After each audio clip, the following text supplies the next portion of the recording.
you go to the driving range with 150 balls, 100 balls, whatever it is, and you'll hit the same club probably 8, 10, 20 times in a row. How often do you do that on the golf course? Probably never.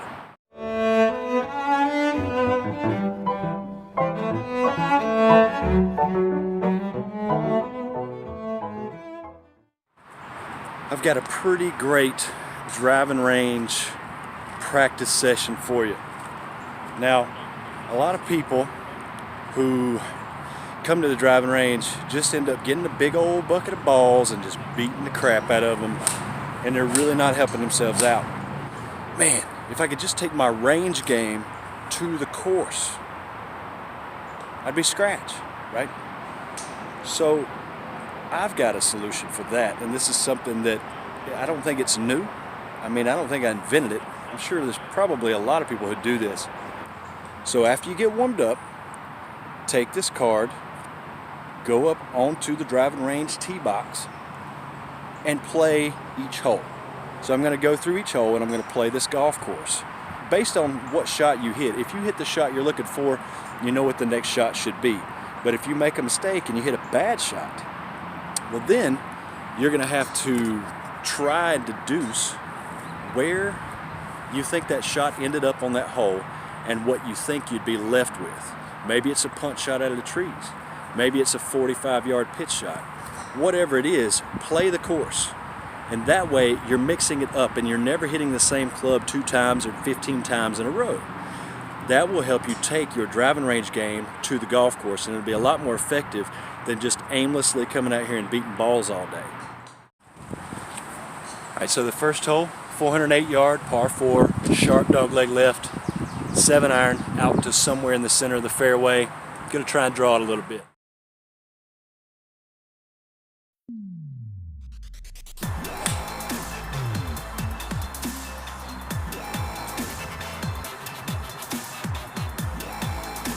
Struck well, left it out a little right. That means I'm gonna have a 6-iron into the green rather than a 9-iron into the green.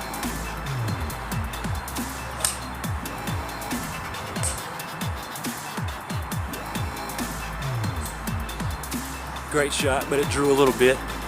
I can't really play a chip shot here. I don't want to waste it. So what I'm going to do is pretend that I need to hit a 60-yard wedge. So I know that that is going to be about a half swing with a 54.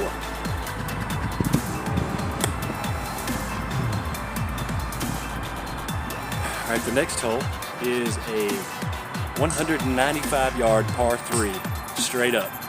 Now I know from experience, again, this one has a false front, and you don't want to be short. You'd rather be long. So I'm going to hit a 4-iron from 195. It's pretty level. See how that goes.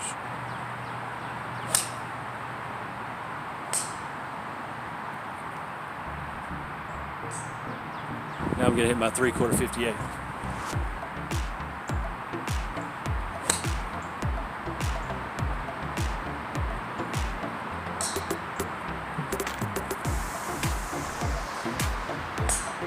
Right there. Next hole, 478-yard par 5, straight. Now this one goes a little downhill off the tee box, but then goes uphill the whole rest of the way, and it's pretty steep.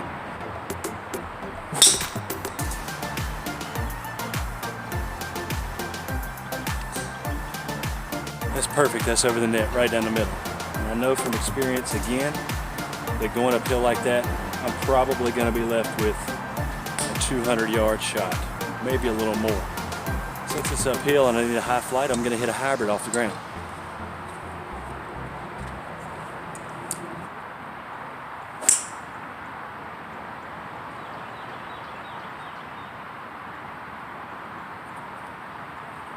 Not bad, not bad. It's going to be on the right-hand side of the green.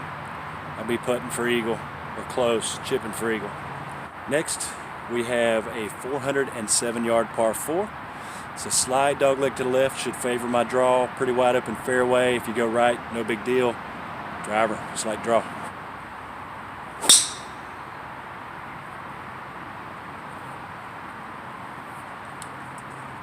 All right, so it's a slight fade. I'm just fine. I'm in the right rough. I think I've got a pitching wedge left in.